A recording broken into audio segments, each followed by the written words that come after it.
Like notes through the Alps. These are songs of our lives.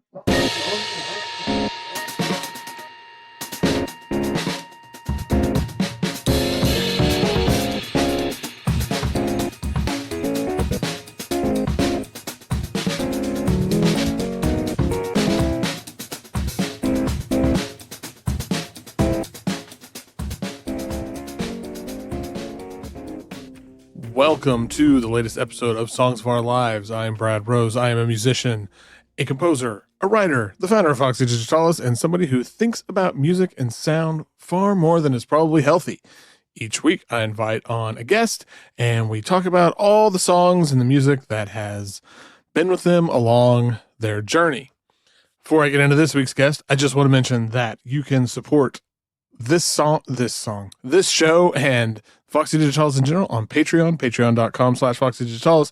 If you like these shows, you get them a week early, and every episode over there has an extra exclusive Patreon section where things tend to get a little bit, we let our hair down a bit, if you will.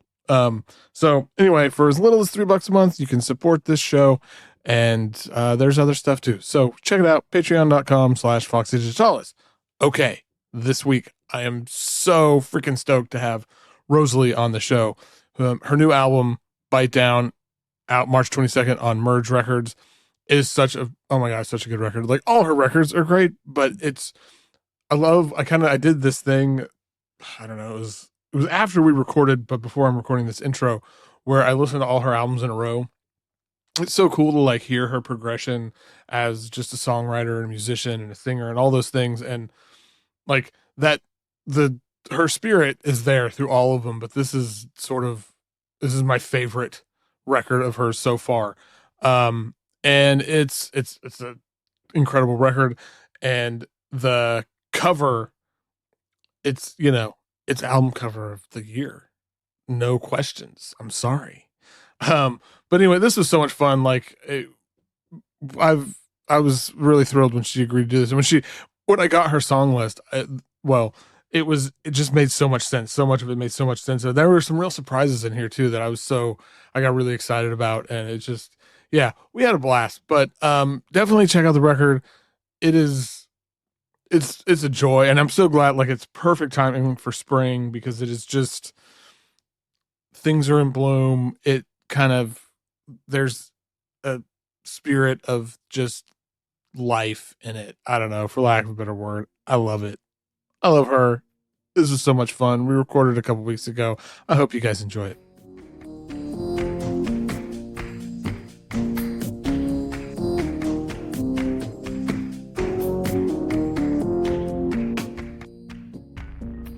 My guest today is a musician, a songwriter, a singer, a badass guitarist, and someone who just keeps making records that are amazing. So welcome to the show, Rosali. So happy to be here. Thank you for that. I love this record so much. Thank you. I guess, I mean, there's a lot of things I could ask, but I'm really curious, because you moved to North Carolina. I don't know how recently, but kind of in between the last one and this one, right? Mm-hmm. I'm curious how that has sort of, I don't know, what influence that has had, or if any, or yeah. I mean, it was definitely a transition. I moved here in September of 2021. So it was like right after, like 6 months after the last record came out, after No Medium was out. But, I finished making that record in March of 2020. So, wow. Ideal timing. And we waited a while to put it out just because of everything going on. But, when I was living in Philly, especially pre-pandemic, I was playing a lot of music all the time with various people, various bands. So it was just like very actively playing and creating. And then obviously pandemic changed a lot of that. I was still playing guitar a lot, but I kind of like withdrew from songwriting for a short bit, because I just couldn't really, I don't know, get words out. And so then when I moved down here, I spend so much time walking, like in nature now. I have a Yeah. I have a 3-year-old dog, but she was a puppy when I first moved down here. And I feel like just kind of like that solitude, that time moving my body, just kind of being more, trying to just become more connected with quiet and with, with nature. It kind of has brought, like, sparked new, it sparked new inspiration for me. Yeah. And so I think, like, not having so much of the input and distractions of being in a city have definitely helped. I don't know, especially I feel like in my guitar playing have maybe changed the way my mind works. It's a little more fluid in this way. It's hard to kind of sometimes put adjectives to the creative process, but I think it's just the biggest thing is kind of more of a deeper connection. Nature is kind of like my church, my spiritual system. And so that has been like a highly influential new aspect or reclaimed aspect, I suppose. And that's, I can relate to that. Like I started, I don't know, I a couple years ago started every morning. Well, I'm not today because it's pouring rain, but every morning I try to go on like a 3-mile walk, basically like an hour. yeah.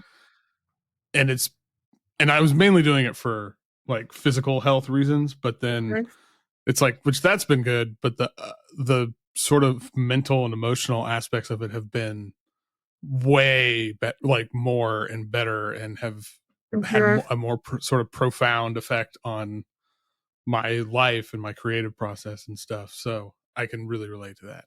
Yeah.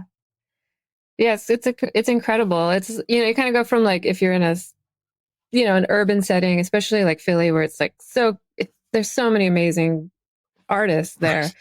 Right. And so, like, being influenced kind of by each other, whereas this is more like it's a new, just being kind of influenced by the energy that's around you as far as, like, what's in your own mind. And it's in North Carolina I haven't been there in a while, but it's beautiful. Man, I think I love North Carolina. I keep telling, I did one of these with this guy, Tim Gormley, who he runs the Burial Beer Company, and he has a record label. Oh, stuff, yeah.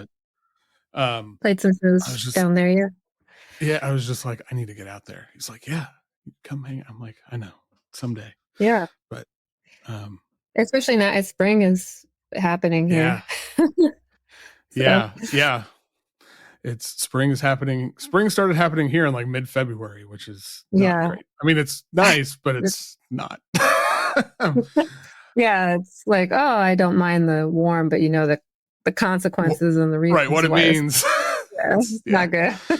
Yeah, it's like I'm just going to disassociate while I'm on my walk, enjoying this weather, and not put those two things together. Okay, well, before we go into this, I have to ask about the cover. I was talking about the cover. I love the cover so much. Thank you. I think. Whose idea was this? Like your concept? That was my concept. Look, so I was kind of like, I started to think about album art. At first I was like, maybe it'd be cool to hire an artist, do like a painting of something, but I just was kind of like running out of time with that because you've got to give somebody plenty of time to work on things, and, right? And then I've done it in the past, and then like I get something, and I'm just like, maybe it's not the right thing, and then I feel bad, and so I was feeling inspired, kind of like by horror movie posters, just because it's kind of like this energy that's, I don't know, things feel horrific, but at the same time trying to be like, I don't know, not taking myself so seriously, and like trying to, something I talk about with the record, it's like it is trying to like find that joy, still trying to like connect to joy even while things are so awful. And so like that was kind of what I was going into. So I was like pulling like vintage like Japanese and Italian horror movie posters, just kind of like as like, this is the vibe. But it's like also like, how do you execute that? And without it being too derivative and so then I also had these other ideas too of like bobbing for apples, but like from underneath, because the title is Bite Down, which is like evocative. Right. And so when I went to do the shoot, I have a very good friend here, Asia Harmon, who's been doing a lot of my press photos. She's just very talented and down to try anything. So there's a person she used to work for. They have like a bunch of land here, and they had a pool, and they let us have at their space for just like the whole day. And so we did a bunch of different shots, and there's some that are really beautiful, but they have that curly maple that I'm standing in. And I was just kind of like in there, like making faces just to kind of loosen up a little bit. And so when I got the photos back and I saw that, it was just like the perfect shot because it's not edited. There's no Photoshop. It's just the framing. And I couldn't stop looking at it. And I knew my criteria that I didn't want to look pretty on the cover. I wanted to have this energy of horror, total like gonzo bonkers kind of energy. And and trying to like, I get categorized a lot as like just a quiet folk singer, which is always kind of baffled me. And in some ways trying to like push up against that a little bit, to shake up preconceived notions or like pigeonholing that happens, especially with women in music. And I also got super nervous and vulnerable about actually using it at one point. I bet. But I just kept being like, this is a dare to my future self also to just kind of like, this is the energy. This is brave. I'm putting it out there. Like, that's my face. Like, maybe it'll get memed. I don't know. But then as soon as I went to do the album announce, because I was feeling like I was nervous. I'm like, okay, the world's going to see this tomorrow. Right. And, I had mixed responses too. Like a lot of friends, people who know me well, and like, especially a lot of women in my life, they shrieked with joy when they saw it. They all like got it 100%, excited that I would like do something like that. Like, and then there were some people in my like circle who are like team were just kind of like, well, I don't know, like, trying to be cautious about it. But I think in the end, when it finally went live and people saw it and the response, like, I've gotten nothing but just like positive awesome. Feedback about it. And now I'm just like, there's nothing else that I would want to use for it. It feels perfect to me, especially for the title Bite Down. It's like my Ozzy Osbourne moment. Yeah. Right. That's a really good, I mean, it's so evocative. I don't know. I love it. I think like I said, I was half joking when I was like, this is the vibe of 2024 right now. This is how I feel. But like, I think one of the things you were saying is about like finding like joy and fun in this like horrible, I've talked about this a lot in various interviews and stuff, how that feels in this moment, like this kind of almost like subversive thing. Absolutely. Like it's resistance. Yeah. And I was talking to somebody about this. So they were telling me about this project they were doing. I was like, oh my God. I was like, that sounds like really whimsical. And right now whimsy feels punk as fuck. Like it is. And so, yeah, like that cover, like it all just captures that energy so wonderfully that I love it. So, and I think it takes a lot of guts to do like you said, like put yourself out there like that. It's really, it's got to be a little bit terrifying. So I'm glad the response has been what it is. It's been good. I'm happy about it. Yeah.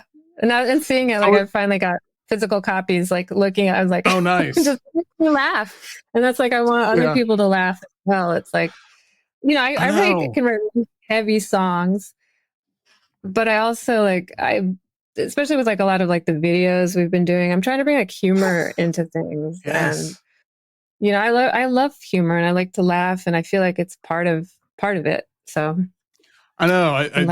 It's, people talk a lot about, especially, I think about the musical world that I live in, like experimental stuff or whatever. And it's when people talk about like the emotion of it, it's always like very serious and heavy. It's like, but like joy and fun, like all of these things are emotions too, and they're just as important. So, and that's also like playing with the Nance group, or like Mode Sound. When we play, it's nothing but pure joy and love, and working with them again, like that was a big part of it too. It's just like that energy that I'm feeling with them.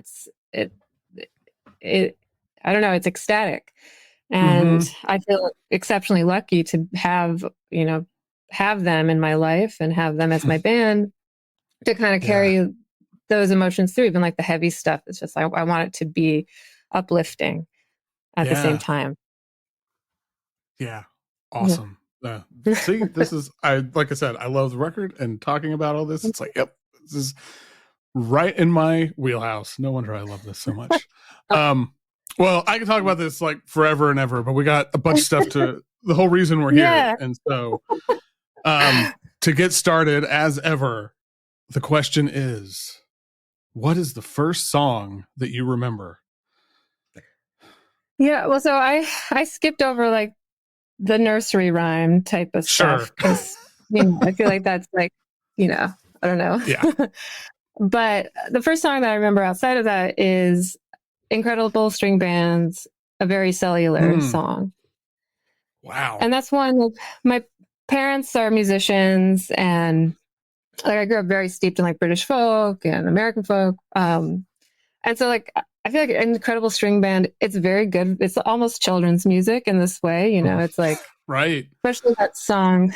And that's one we listened to that a lot. And I remember, so I'm one of 7 kids. I'm the 5th. Oh, wow. And so like my older sisters, they were all like teenagers when I was born. And they had it, they were like half sisters, but whenever they would come to our house, they had this game of swinging us in like a blanket. And that would be a song like that we would put it on and everybody would sing together. So like that's I think that came to mind as the very first one. That's awesome. I don't think I heard it in Incredible String Band. It was like late 90s, early 2000s when I first heard it. And I love how, and I can totally see this, like now you say that it almost is like children's music because it's very theatrical in a way. Yeah. And definitely. It's, I really, I don't know. That's really, I was just like reading about it, and I love this description that was like on Wikipedia or something, but it was like a reflection on life, love, and amoebas. It's like, that's awesome. That's ridiculous. I don't know. But well, that's, wow. So that's pretty incredible. I would have never guessed that was going to be the answer to this. That's awesome. Yeah, well, my mom has a story. She saw them, like she lived in San Francisco back in the 60s, and she saw them play there, and I think so ever since she's been a huge fan. Yeah, that's awesome. I mean, and what a like thing to sort of set you on this. Sure. Definitely. They're like, I mean, my parents are being musicians. They've been highly influential to a lot of what I do. I would. Yeah. Are they? So what is that like when like they hear your records and stuff? They're very proud. That's awesome. Because my dad, I think, wanted to go down that. He had like aspirations to be a rock star, and he's an incredible guitarist. Then they had a bunch of kids. That's the difference. I don't have children, and but yeah, they're very excited, and like I get messages. Like the last single that came out, my mom sent me like a very sweet message about the song, and they're that's very. The best. It is. It's great. Although sometimes like when I go home, they're just like they just want me to play music for them. And I was like, no, let's just play together. It's like I don't. Yeah. Or like right. And there was something growing up too. It's like they definitely like hanging out with friends and family, we would all kind of sing together a lot, or they'd be like, okay, now let's put our kids on stage, basically, and sing and play for our friends. And at a certain age, you know, you hit teenagers, you're like, no, I hate this. I'm not. Yeah, I have a daughter, and she's 10, and she's been taking voice lessons like the last year, and then she's gonna start in orchestra next year. And I don't. All of this has been her thing. It's, you know, I'm trying not to be the one who's like, hey, this is the thing I do, you should do it too. But when she gets like, when she starts playing violin, and that's the thing I'm going to stop myself from doing. Like, if she sticks with it and gets good, it's like not being like, hey, come. Yeah. But yeah, I am going to ask her to play on my songs, though. I can already tell you that. Absolutely. Yeah, it's all great. Like, I'm glad they made me do a lot of stuff. They didn't make me, but encouraged. Yeah. Yes. Strongly encouraged. Okay. Well, what's a song that makes you cry? And do you consider yourself a crier? I'm not a crier. But I can also, I am moved emotionally a lot. But and sometimes it'll catch me off guard. Like, sometimes I will, if I'm tired, I'm very weepy, and anything really can make me cry. I feel that. Gotta feel that. Yeah. And like, sometimes like I'm like, oh my God, I'm crying, and I don't even know why. So I'm trying to remember one, because I had a couple songs written down, and then I'm like, what did I actually send you? I think, was it the Fred Neil? Did I send you that? No. That must have been, okay. That must be Sandy Denny, Who Knows Where the Time Goes. Oh. Yeah. That's a good one. I was debating, so I had 3 songs. What were the other 2? So Fred Neil, Dolphins, which gets me, and sorry, I was looking at my computer, and Waterfalls by TLC. Oh wow! Yeah, because I mean, that's especially like that's connected to like the music video that they made. I don't, and like the whole HIV/AIDS thing. That was like prime time, young preteen time for me, and I like remember being heavily affected by that. But like, yeah, I think we're around the same age, because I'm guessing because that is resonating on a very core level. Like, I mean, it was a big remember moment, that. and but I also haven't really listened to that song since that era, right? Not intentionally, which I think TLC are great. I was actually I'm derailing this a little bit, but I think this happens every time. That album title, Crazy Sexy Cool, might be one of the best album titles. I don't know. I was having a conversation with a friend about this. I was like, it's just great. But it's great. Yeah. It's like memorable, and it tells you what you need to know. Yeah, like, exactly. It's like, oh, and you listen to it, it's like, yeah, this is crazy and sexy and cool. Yeah, they got it. They nailed it. It's so good. Provocative, Yeah. But I did reply. I think the Sandy Denny, Who Knows Where the Time Goes, both her version and the Nina Simone version are incredible. And Sandy Denny's highly influential for me. She's like a singer who, when I was just learning to play guitar, and like I said, grew up on British folk, but I didn't really connect with that like on a personal level until I was probably like 13, 14. And just being like totally like, wow, her voice is just like singularly her voice. And she's not trying to sound like anything in particular. She's just powerful. It's raw. And her songwriting is just like, I don't know, it extends time and space. And she captures this feeling, especially now it gets more poignant too. Like the older you're getting, and in some ways you still feel really young. And at the same time, it's like, well, you can't deny Right. the signs of aging and the experience and the changing of time, and those words they hit. Yeah, that's oh my god. Like I feel like the word timeless gets thrown around a lot, but this is truly like a timeless piece of music. It is. Yeah. Um yeah, and that's really I think God, that's a really interesting point too about like I'm getting older. I'm going to be 45 this year. And there are so many times I have a 10-year-old kid, and there are times where I still feel like this 17-year-old that's like I'm doing something that is perfectly fine, but I'm like, "Oh my god, I'm going to get caught." Like who am Yeah. I like what are you doing? Get caught. You're Yeah. not I don't know. Yeah, like, oh, I'm being naughty. I was just like, well, to who? Like, Right. Yeah, it's like you're a well, grown ass adult, Brad. Like it's not, like anytime, even going in like to like, I don't really drink anymore, but when I sometimes like if I go to a liquor store and I'm like, oh my god, I'm like, it's you don't have a fake ID anymore. It's been a long time. You have like gray hairs now, Brad. It's okay. You're allowed to do what you want. Like, right. Yeah. Okay, well, on the flip side of that, what's a song that puts you in a better mood? That was Black Sabbath, Sweet Leaf. They're like, nice.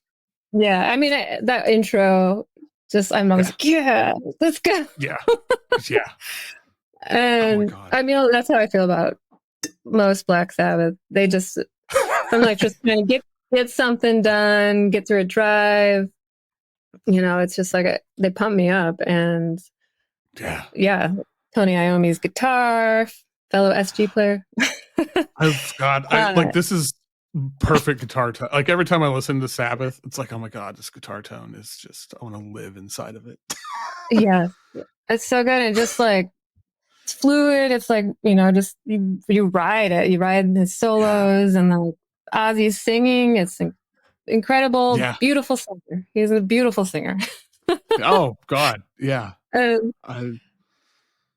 Yeah, and it's just it's heavy and a little melodramatic. It makes me feel great. And I've painted the whole interiors of apartments listening to Sabbath. That's awesome. It's delightful. It gets me through. It takes me straight back to like 6th grade, hanging out with my friend Frank Fisher, I hadn't thought of this guy in 30 years, and he was like the bad influence on me. We would hang out with his older brother, and his older brother would get us high while we were like listening to Sabbath. Yep, and that was sounds good. It was about, like such formative experience in my life. Yeah, that's good though. Yeah, this song too. I love that you picked this song. Sweet Leaf is such a good song. God, it's such a good song. So good. Okay. Yeah. Well, yeah. I now just want to go drive around listening to Sabbath. That's like like windows down. That's like a car. Yeah, exactly. Like summertime. Just kind of. I know. Yeah. It's so good. Okay. What is objectively the best song of all time? Oh, is that the one that everybody hates this question? Yeah, I think that's one that I put. Oh yeah, Funkadelic's Maggot Brain. I had 2 for that as well. It's so hard. You're like, well, I know. I don't know what. Maggot Brain is inarguable though. Jesus Christ. Like, yeah. Like and I think you can make a case that Funkadelic is like the greatest band ever. I mean, I'm in agreement. Another one of my favorite guitar players, Eddie Hazel. He similar guitar tone. It's like what it comes down to. I love the long guitar intro. I kept to my current record. That's not quite out yet. Bite Down. There's a song that on there, Hills on Fire, and it's a 1.5-minute guitar solo.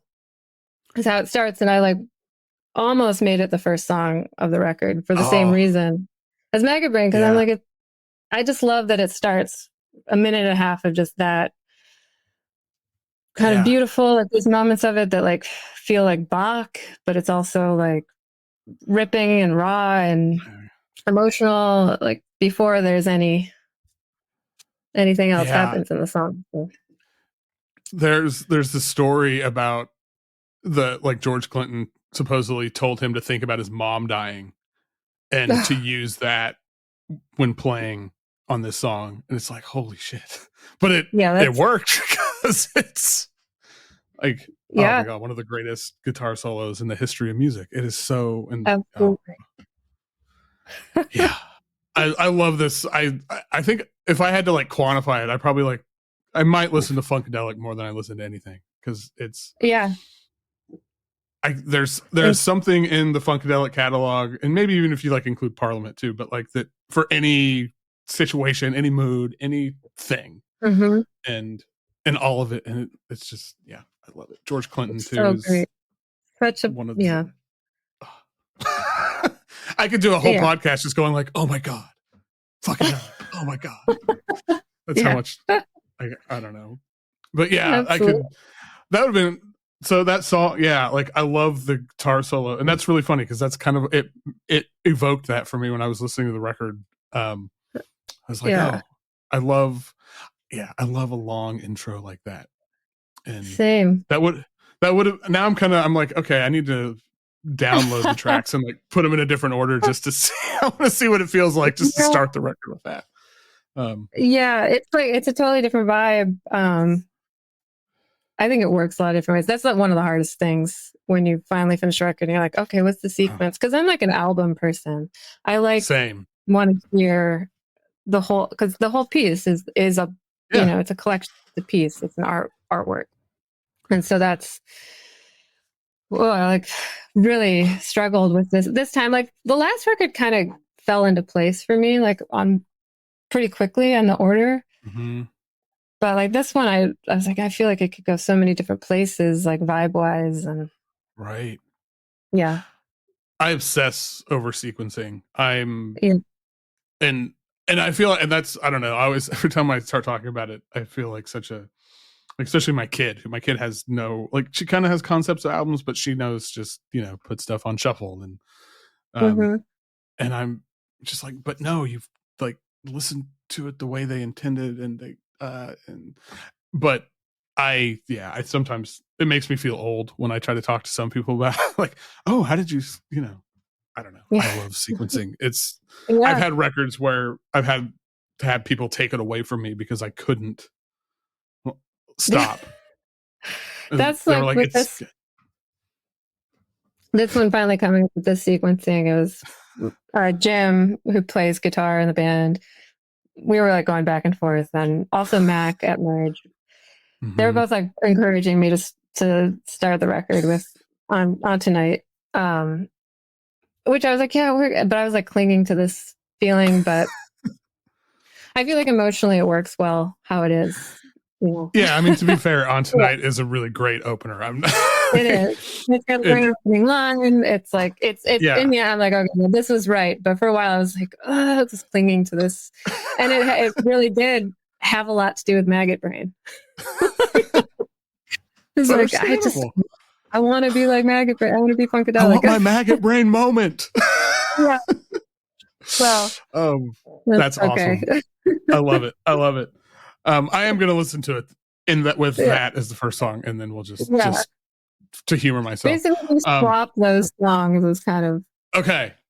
So that's what I'm going to do. I'm going to I will download it, and I'm going to do that, and I'll think it's fun and cool, and nobody else will care.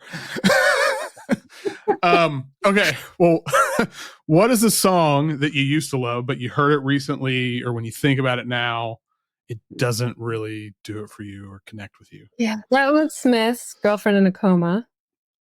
And that's kind of how I feel about Smiths in general, the Smiths in general. Like in high school, I had, and even early college, like I had my Walkman, I'd listen to it a lot, and I'd walk around feeling real moody. But but it just doesn't really get me as much, especially when Morrissey, problematic character. Right. Even though I can kind of like look beyond things, for art's sake, but just to a certain point. But yeah, it just doesn't really. It's I'm beyond that kind of melodramatic phase a little bit. Yeah, and the lyrics on that song aren't that great. No, they're really not. I talked about this on some episode recently. I never like the Smiths. I don't know. I never really connected to it. I don't know what it is. And it's like I like certain kinds of melodrama, but this just feels like shallow. Maybe I don't know. Yeah, It just doesn't. It doesn't get there for me. And yeah, I hadn't really. When I was listening to this, I was like looking at the lyrics. I was like, "Ooh, okay, that's not great." No, it's not great. I mean, when you're a teenager, like sometimes you don't discern that kind of thing, and then just feeling like, oh, I'm. Oh yeah, absolutely. Like, oh, the world is bleak, and yeah. So yeah, absolutely, yeah. No, I do. I will give I do have some love for Johnny Marr though, but yeah, sure. I'm still pretty agnostic about all of it. Okay, well, what's a song that people don't like, people hate, whoever these people are, but you don't care, you love it, no matter what? Oh yeah. Well, so this one was hard also because I'm like, well, I don't even know. And maybe not this song in particular, but this is what I put: Ween. Okay. Ween, Sarah is a song, which Ween is one of those bands that people either love or they hate, and a lot of people around me hate them. But I'm admittedly in that camp. So yeah, and that's fine. Like, and I get it because they have like a lot of awful, jokey songs, but the romantic songs I think are incredible, and they're also crazy great musicians. I was super into Ween when I was like in high school. An older sibling was a Ween fan, and she introduced me to them. And yeah, definitely some of the songs are like really stupid, offensive, ridiculous, but there are some incredible songs. And this song, Sarah, I think is so sweet, and it would be one I would use to try to convince people. Not that I ever go around trying to convince people to like. Right. No, I will say this is the first time I heard Ween and was kind of like, huh. Yeah, but then I could give you a handful of these sweet songs. Yeah, that are like, I thought the pitch shifted vocals were interesting, and I don't know how. And it's weird because there's a lot of stuff now. Like I think there are a lot of people doing really cool stuff with like pitch shifted vocals and stuff. And I don't know, and maybe this is just their vibe. I don't know enough about Ween, but I was like, I wonder what this would be like if the vocals were just not pitch shifted. Yeah, but maybe that would ruin some of the charm. I don't know. Maybe I'll do a cover of it. Ooh, that'd be cool. We'll talk about covers later, but you got a good track record.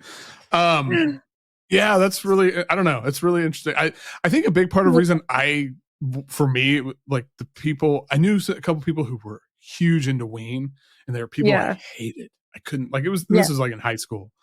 And so I think it was just like, I can't be associated with this. I can't stand these people. Yeah. Which is stupid and unfair, but I don't blame anybody. But there's also like like if they have their moments, and they're so they've written so many songs and made so many records, and so it's just like, 70% of it is, not it for me either. But there's amazing stuff on there. I get. I always say I'm not ever one to talk. Like, I'm a friend of mine and I are wrapping up a podcast that we've done 90 episodes, and it is entirely about the band Rancid. So I have no room to talk about anything. So, but I think you should totally cover this song. Oh my God. Yeah, I will. Okay. It's short. So yeah, right. It's like a 2-minute song. No problem. Yeah. Okay. Well, speaking of sweet songs, what's the most romantic song? Because this is so hard, I can't remember now. That was 13 Big Star. I just love that song so much. What a song. That's one that could also make me cry as well. At a good friend's wedding in Philly years ago, Meg Baird sang that song. Oh my God. And destroyed me. And I already knew the Big Star version, like been a Big Star fan for a long time, but like Meg playing that song live at like a best friend's wedding, I was just like, I gotta go. It was so beautiful. She's a Ween fan, FYI. Oh, wow. Calling her out. We talked about it. Yeah. But she's from Jersey. Meg, Ween cover duet. There we go. I bet she'd go down. Yeah, she'd go in on that. So yeah, like in that Wow. song, I just think it's so sweet. The Mm. lyrics are just tender. Kind of in a time of like that teenage romance, but it's not shallow. It's not, Right. I don't know. The It, melody of even the melody in and of itself is sweet and romantic. And mm-hmm. yeah. It captures like that early teenage in love for the first time, or what it like feeling so perfectly. And like you said, it's not played for anything. It's so genuine, and there's like a Mm-hmm. softness and like, so, oh God, I love this song so much. Yeah. And not to keep bringing up my kid, but like you said, she's 10, about to turn 11. So I'm like, oh my God, I'm going to like, this song is going to have a whole other Yeah. vibe in a couple of years. Jesus. Yeah. Yeah. Oh my God. And I don't even obviously know your friends at the wedding, but just the thought of Meg singing this Yeah. I'd have to Yeah. leave too. She's unreal. Yeah, she's like one of Well, those people I would pay to listen to sing the phone book, because she's yeah, so good. I love her so much. she's so good and an incredible guitar player. Yeah, Yeah. So good. yeah, Okay. Man, and a so Ween good. fan. Who knew? All right. Yeah, Love it. not to call her out.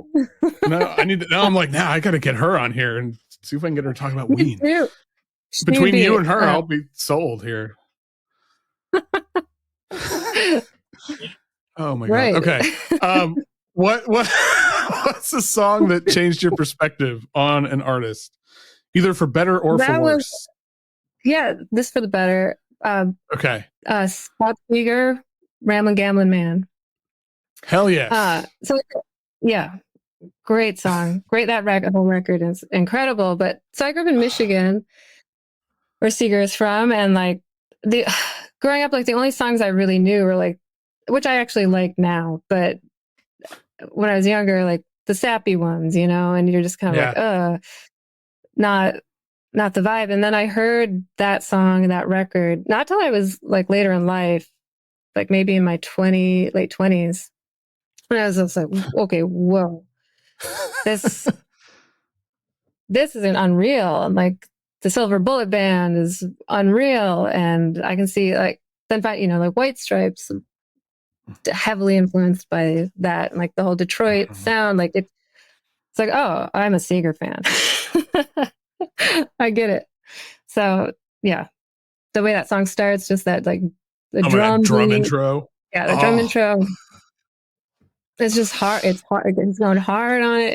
It's so I good. know.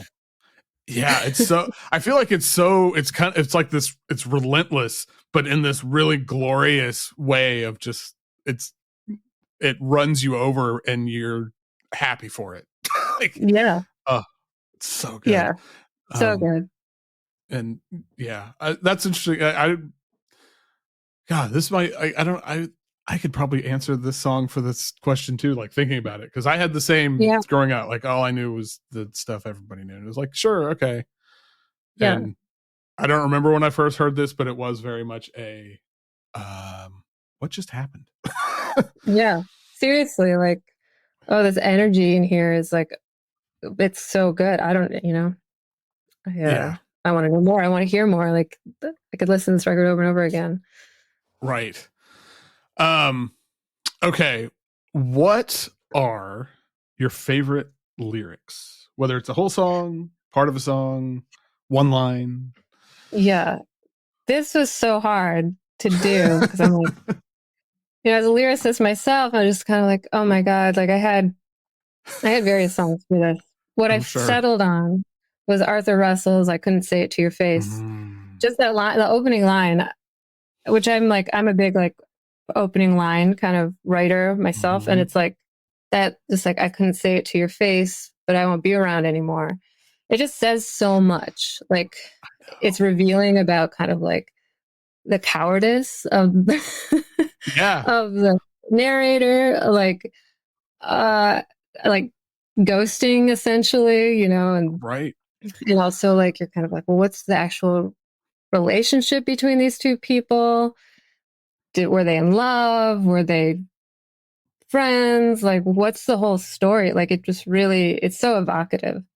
Mm-hmm. And yeah, I don't know. I love Arthur Russell Oh, I do so too. much. And I think a lot of his writing was incredible. But yeah, this song is just that opening line. Yeah. It's kind of, it gets you, but it's also kind of mean. And Right. I know. sweet It's and yeah. mean. I don't know. It is. Yeah. And I think that it's like a song that has me asking so many more questions. I'm like, I need to know this whole story. Yeah. I'm so invested by the end of it. Yeah.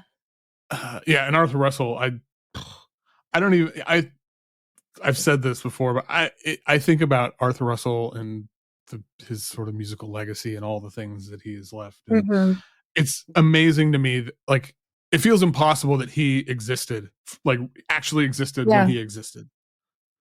Yeah. And it's yeah, and like, and I love too because there's so many sides. Like there's this stuff, and then there's the, like, recently especially a lot of more experimental stuff has been coming out, and like Mhm. there's like with tape loops and all. It's like, oh my god, this is Yeah. the hell. Yeah. Yeah. I first heard him through like his cello stuff. Like that was my first introduction. Mm-hmm. And then when I heard his songs, I was like, Same. oh my God. Like I remember like, at first I was like, is this the same Arthur? It's like are there two yeah. people named Arthur Russell out there? Yeah, it's like, no. And you can, I mean, you can hear it. And like as somebody who, I also do experimental music and write songs. Mm-hmm. I understand kind of like the duality of it. But, at a time when you're kind of just like, he also was like, it's like in the 70s and 80s and like kind of super, just way ahead of his time. Yeah. And Yeah. yeah, incredible artist. Yeah. One of my favorites. And I just love, I don't know. It's all this stuff keeps coming out. I've seen people make the joke. It's like, he's like Tupac. It's like after, Yeah. like they keep finding new stuff. But Yeah. at the same time, I'm like, yeah, but I want to hear it. I do too. I'll buy I'll throw down for Right. that double, Maybe I'm part of the double problem. Like the demo there's people recordings. right. There's people like us that's like, oh sure, whatever it is. Yeah. Take my money. Yep. Well, that's great. Yeah. I love that song though. And that's interesting too. Like opening lines are, because you can just hook somebody with Yeah. a good opening line. And this is a great example. Yeah. Is that something you think about like when you're writing? I not actively, but I recently did a talk house with Mary Timony. Oh wow. It's not out yet. And she pointed that out to me too. She's like, you have great opening lines. And I was like, thank you. Thank you.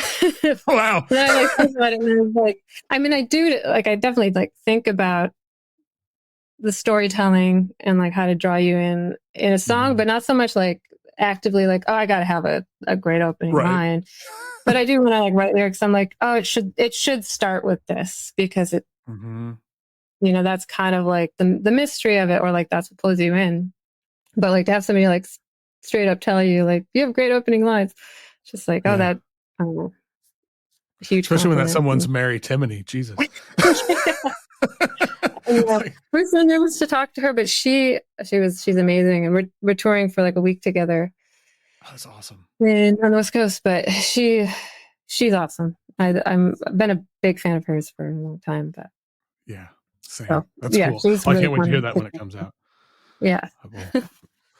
And let's talk about a cover song that is better than the original. This is also hard. I mean, the cover song genre.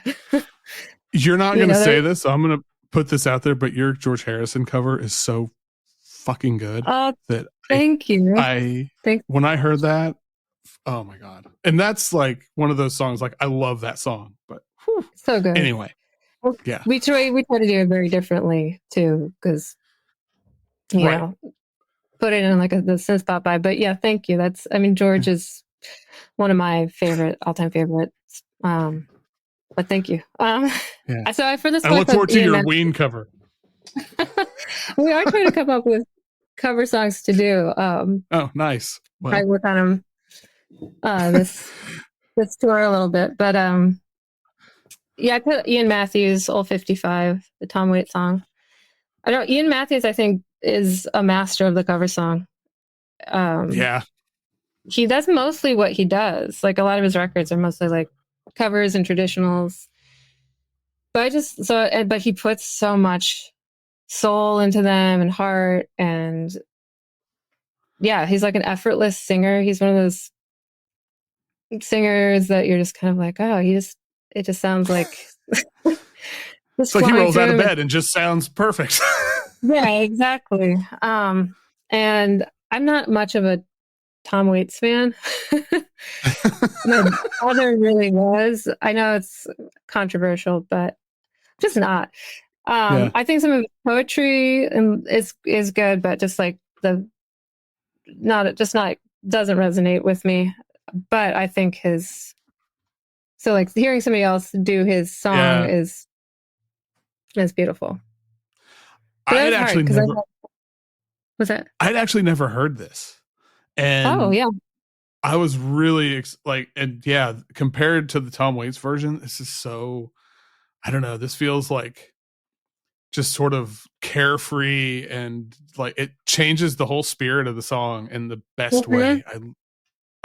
It's beautiful. Yeah, it's so beautiful. Yeah, carefree. That's something like Tom Waits can't do carefree. You know, his voice is right.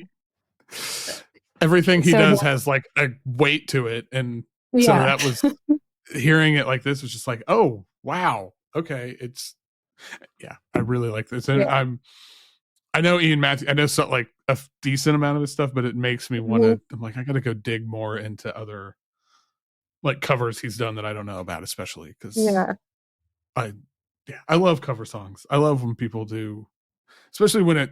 I never understand the whole like covering something just straight up. I don't really know what. I don't know. Yeah, it's kind of like, well, yeah. I don't know. It's about you would do for like a wedding band or something. Yeah, right. And especially with some of the songs that people cover too, it's like, why would you do that? Like, I mean, like you were saying with the George Harrison cover, it's like, okay, if you're going to do this, you got to do it totally different. Yeah, totally. Because like we'd never be able to pull off, that same kind of vibe, right?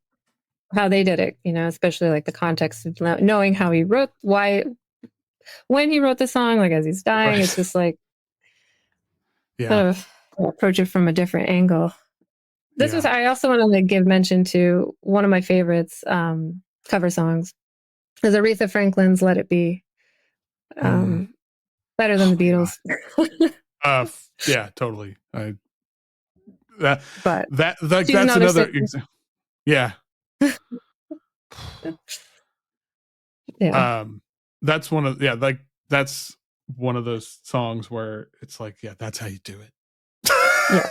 100%. Like hands down. Yeah. That's a really good pick. Oh, those are both really good picks. Okay, I'm excited that you did this next question because not a lot of people pick it, but what is the best hype song? That was Get Low. The Lil Jon and Hell yes, it is.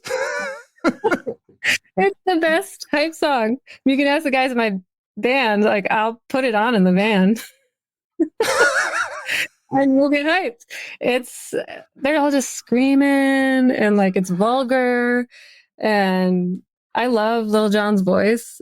It's so good. It makes you want to get low. Yeah. It's one of those songs like as soon as you hear as soon as it starts, you just know. I mean, like even just thinking about it right now, I'm like, all right. Yeah, and everybody, you just imagine like everybody rushing to like, yes, we're gonna get like dance together, like get like vibe, and so that is. I almost didn't do it because I was like, oh, is this like should I a little too revealing? But I will never now. I'm just gonna like picture you guys in the van going down the highway, just banging on like this thing. Oh gosh. Amazing. Yes. Yeah. Okay. Well, I think I love it. Oh my gosh, I love it. Okay, well, we have the two sort of big questions left, as some people think of them. Yes. So first, what is the song that means the most to you? And it's not necessarily the song because of the song itself, but you associate it with something or someone. Um, yeah. Yeah. I'll said two for this, but the one I sent you was, and two for the same reason, just Nico, I'll Be Your Mirror. That was the first song my mom taught me to play on guitar. Oh wow. I was like learning guitar on my own for a while. I mostly am self-taught, but both my parents play. And it was just kind of casually. I was probably 13 or 14. I started playing around 13. Mm-hmm. And my mom, I was like, I don't know, I had like the Beatles songbook and was just trying to learn stuff. And she was like, "Oh, do you know this song?" And I was like, "No." And she was like, here, I'll teach you. And so we sat down, and she like basically, introduced me to Velvet Underground at that point, Right. and Nico very casually. And then, yeah. And then also like a moment of just like sitting and having my mom teach a song that also like I felt recognized, seen in this Mm-hmm. way, that as an individual in like a big Mm-hmm. family, that my mom would be like, "Oh, you would like this," like, Yeah. and like opening up that world of kind of that kind of music. So yeah, that song means a lot to me. And then I'll tell you on the reverse, my dad didn't teach me the song, but because it would be impossible.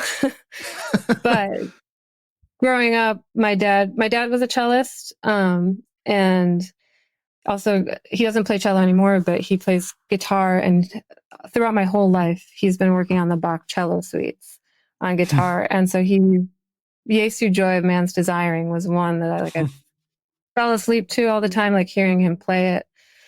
So I cannot hear either of those songs without thinking of my parents.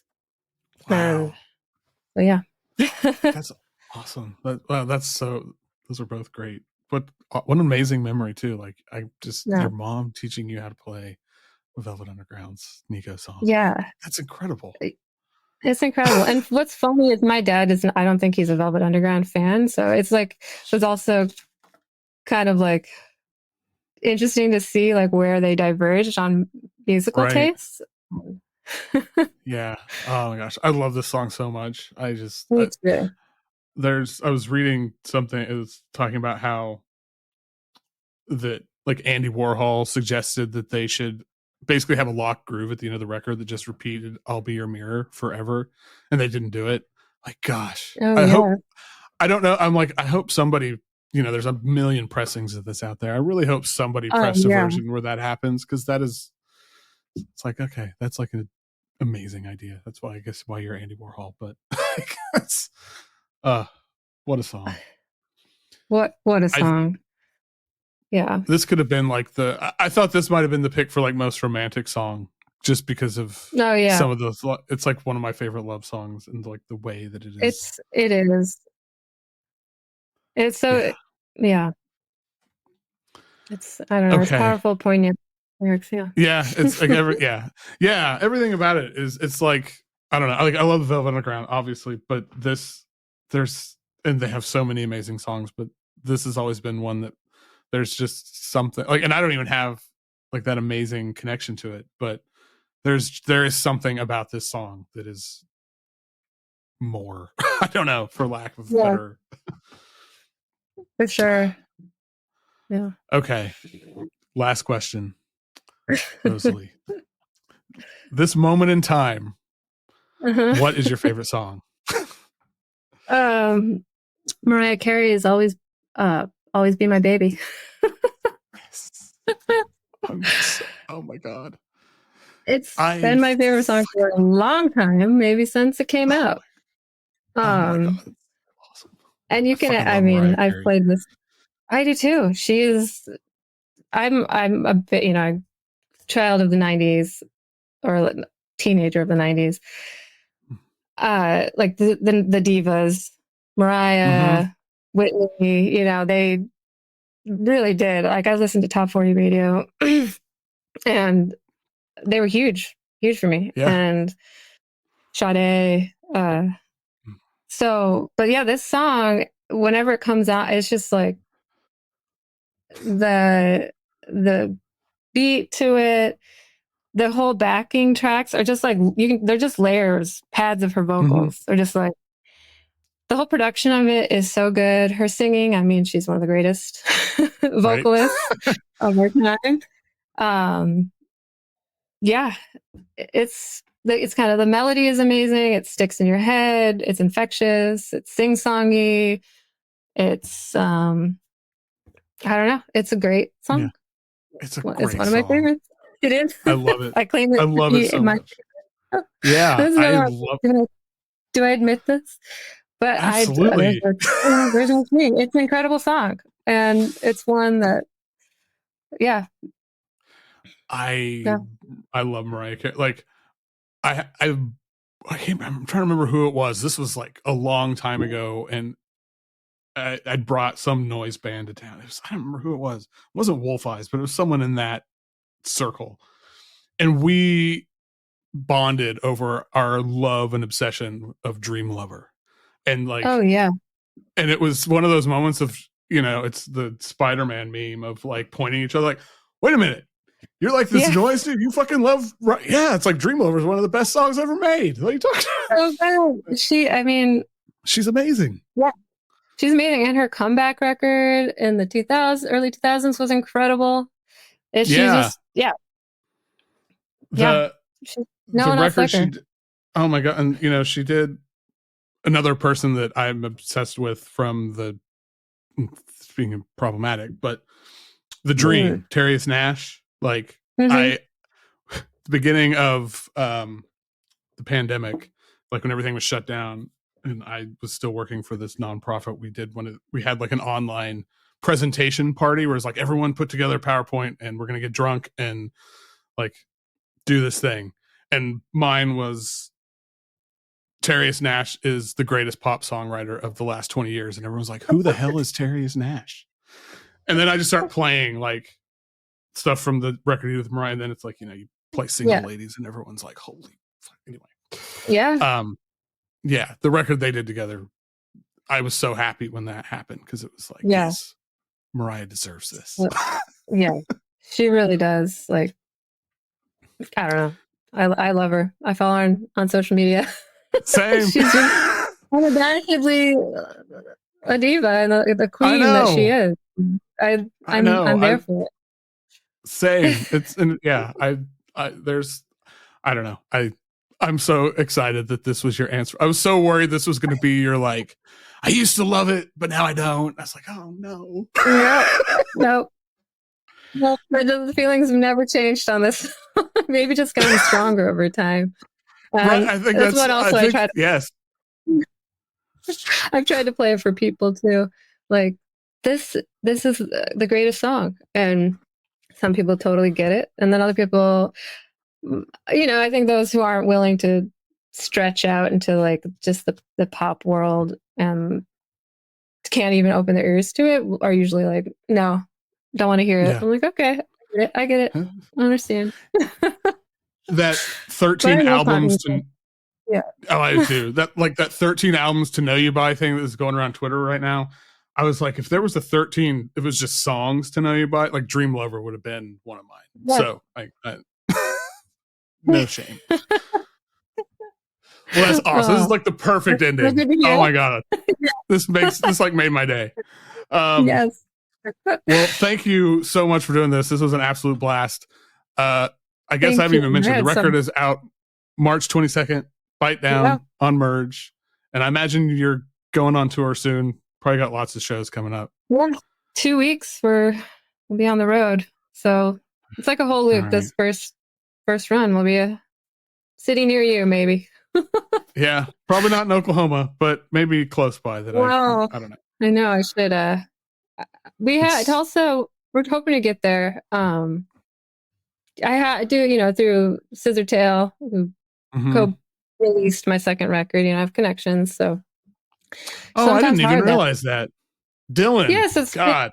yeah, Spinster and Scissortail released, because that was Spinster's first release. They co-released, so they could kind of like, you know, figure out how to do the whole album release thing. So that was a co-release with Dang. Dylan. Yeah. I don't see him all that often, but every time, because like he back when I, like in the height of my Digitalis label, he was my quote unquote intern, because he would like, I didn't know him, and he messaged me on like Instagram or something. Was like, hey, I live in Tulsa and I want to start a label. Like, can I come help you and see how you, like, what that means? I was like, okay, you can come put. It's not glamorous at all. It's sticking things in boxes and writing emails. But yeah, we had a band together for a while, but I don't know. I need to. That's awesome. Well, yeah, I hope you guys make it out here, and if you do, we will hang out. And sounds good. And also, like, I've been, you know, your blog in the mid 2000s really did introduce me to a lot of music. So it's been awesome to talk to you today, and thank you for your, you know, your work, helping us weirdo artists through the platform. So thank you. I appreciate that very much.